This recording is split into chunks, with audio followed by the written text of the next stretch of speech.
Се чини дека доаѓа крај на хорор приказната која години наназад е слика на просториите на најстариот фудбалски клуб во Македонија Љуботен.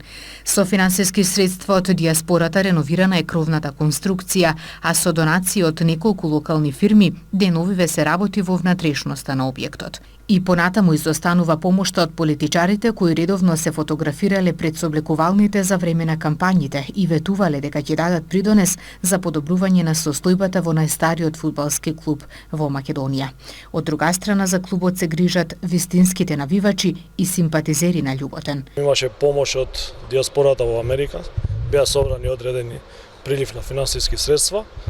Значи, лани го променивме само кровот, а годинава почнуваме втора фаза, значи реновирање внатре во просториите. Може да видите дека се сменети прозори изминативе денови.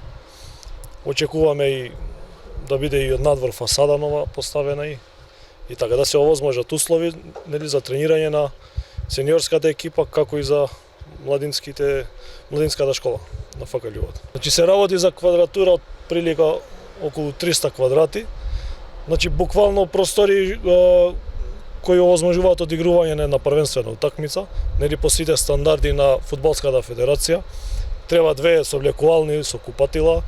Значи треба посебна просторија за суди, посебна просторија за делегати, економат, простори за нели за управата на фудбалскиот клуб и така натаму. Значи планираме све да ги реновираме.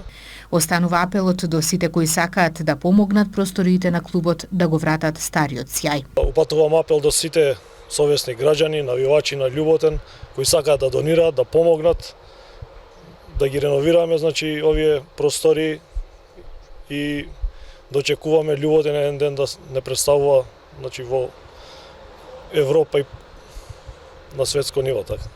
Фудбалскиот клуб Љуботен се надпреварува во општинската фудбалска лига на Тетово, каде што моментално првото место го делат со Чаклани.